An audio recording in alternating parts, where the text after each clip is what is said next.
All right, just getting set up here.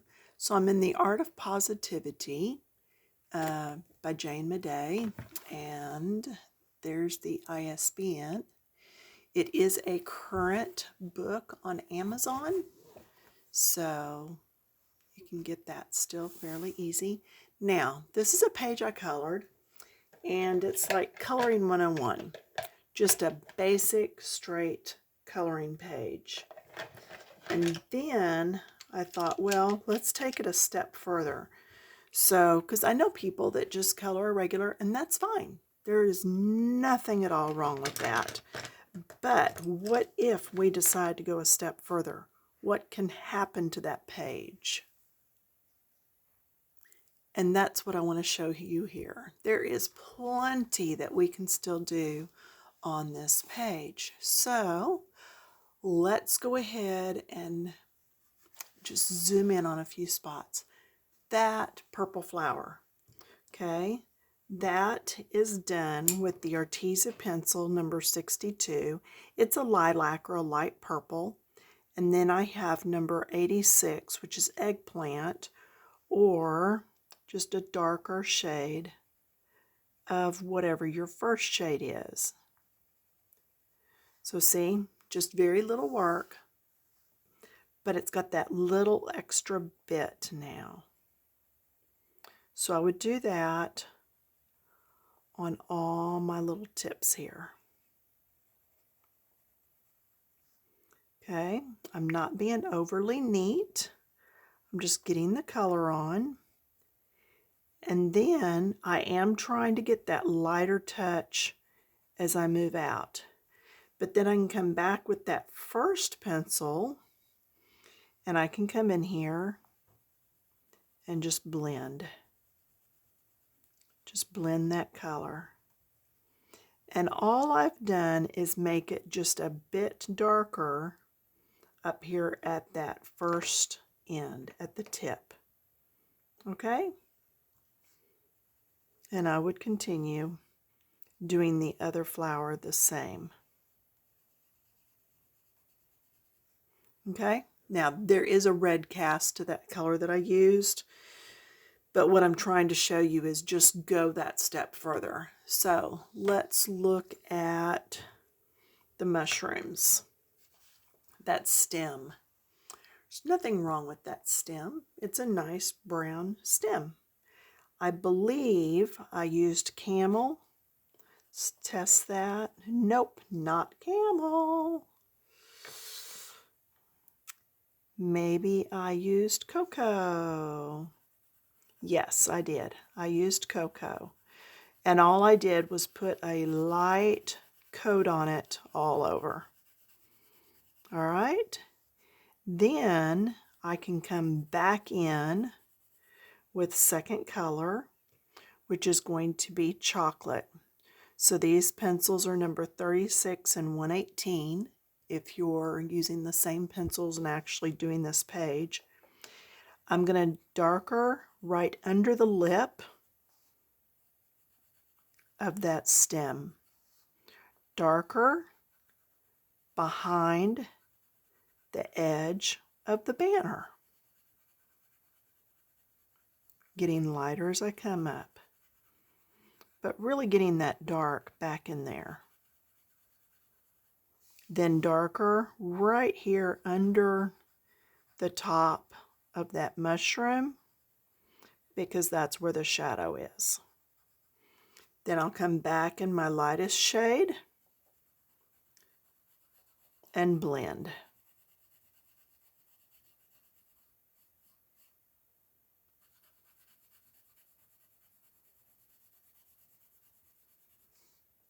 So I've used colors that are fairly close in shades, but you can see there is some difference. Just remember, up under the edge is darker, or behind. Okay, let's keep going. Let's look at the actual mushrooms. So I did all over with this, I I want to say it's blood red. It's number 73. And then I also brought to the table number 49, which is Carmine red. And then number 25, which is magenta. Now 25 is almost more of a pink, but it's really light. Okay, so I've gone one direction, just getting a coat on.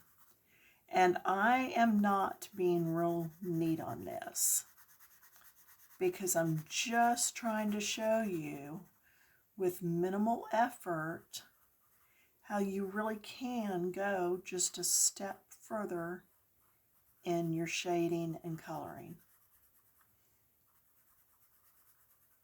So yes, please be neater than what I'm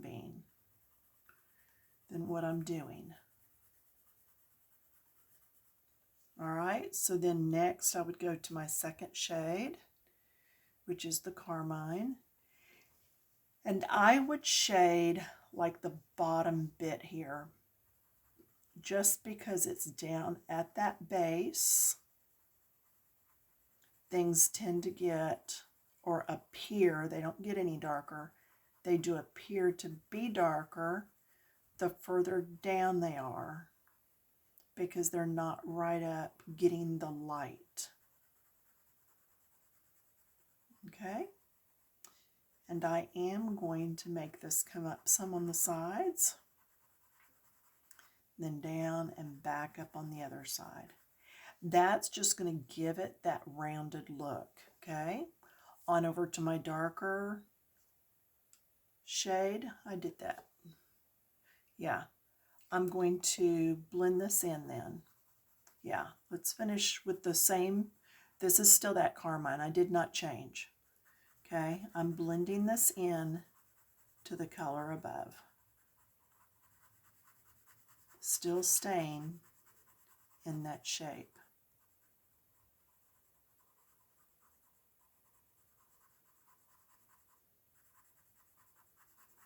Okay, now I'm going to come in with the darkest shade.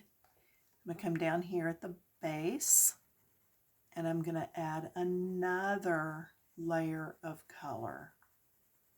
It's going to be even darker, more solidly done. Up some on the sides. Do you see how this already looks so much different than that other little mushroom down there? So do take your time, but add your layers in there. And I am heavy-handed, so my layers are going on pretty quickly. If you're very heavy-handed, you know, you can always scoot back on the pencil some, but make sure you're staying close enough that you have control. Then I'm going to come back in my original color, use it as a blender. I know I got outside the line. That can be erased later. Not going to stress over that right now. Just trying to get the bulk of this so you can see how much it can change a page by just going ahead and getting that second and third color added in. Just how much different it can make the page appear. All the way, yeah, go through all the colors, get that blended. I like to use my lightest shade as my blender because that allows me to add more color to the page instead of just moving around what's already on there. Okay? There we go.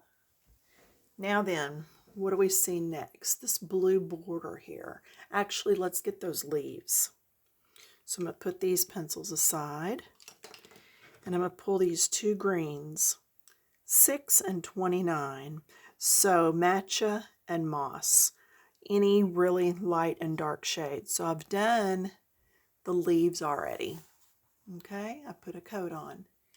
Now I'm going to come back in and put the darker color down at just the base of each one. Not really doing a whole lot of extra on these leaves. Just getting that base. Try to keep it a little uneven as you pull it up. That's going to help it to blend. You can see I'm not going to any great lengths of struggle or anything, just getting the color on the page. Lighter touch as I come out. There's the leaves. Then I can come back and blend all I want. Blending is merely mixing the two colors together on the paper using the first shade or the lightest shade in a given area. All right, there's the green. Let's look at the blue border. The blue border I've already come through with 68, which is periwinkle, and then I grabbed this, which is going to be too dark. It's indigo, and it's number 7, but what I want to show you again is light touch. Very light touch, because this color is quite a bit darker.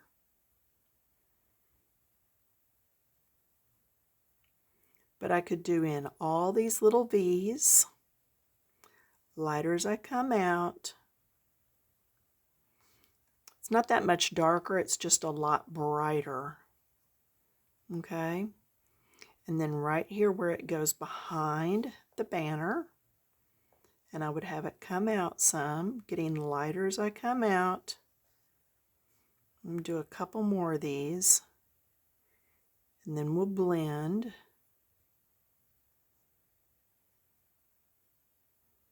All right, then I get the lighter shade again and come back and just blend. Just blend it. And you can see how that now looks like it's pushed up in there. Okay, we would do that at all the points of interest. Like here's another one here. Okay, and then in that little ruffled area all the way around. That's what I call TV coloring, because that's a good time to go the TV in color. All right, this banner. The entire banner was done in ivory. Okay, did the whole banner in ivory. Then I'm going to come back. Well, it's called ivory here. It would be your basic lightest yellow, 78. I like to do yellow on banners because then you can still see the words and stuff through them. Next is going to be sunflower, number 16. I'm going to use this for right behind, do this, because this is behind, but yet it's sticking out, so it would be brighter. Okay, I would do that on both sides. I would probably also do some along the edge here, just to make it look a little curved. And then blend out, always blending out into that lighter shade. Always blending out.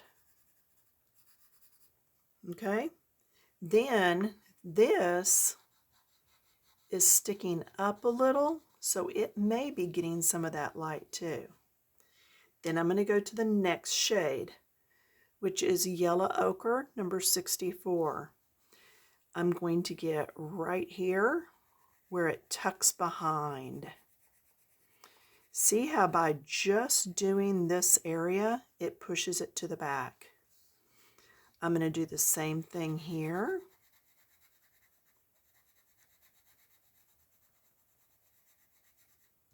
It just gives a little more depth. And then here.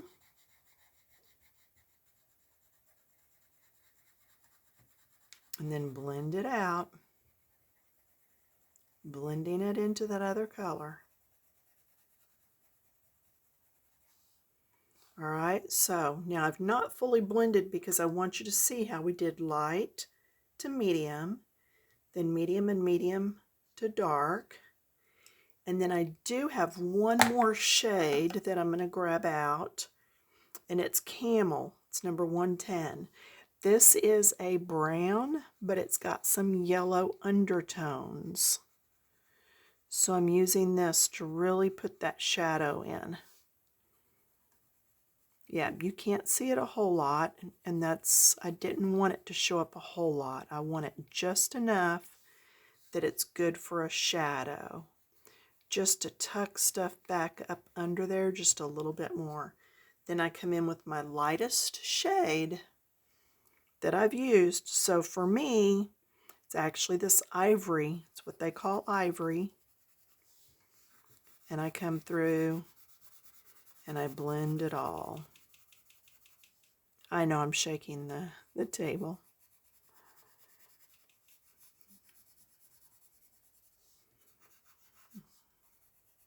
Even in this area, I can use my lightest shade to blend. Okay, and you can see that's doing pretty good at blending. Now imagine if I was sitting down and really doing my best work. It would be quite a bit better. But this shows you how you can get depth on that. So now, I've done a little bit of everything. So let's take the page and really look this over. So when we started, we had something similar to this. Can you see a visible difference between these mushroom tops? This one's the one we did. Between the stems. Look at the leaves, the purple flower, the blue here versus the blue over here or down here where we didn't do between each of the little pieces. And then the biggest telltale is the banner. So that's really all I'm going to do on this page for you right now. I wanted you to see how adding just one more color can get you that added depth. All right? Yeah, that's really it for now. I don't think that I've done anything else in here to color to show you.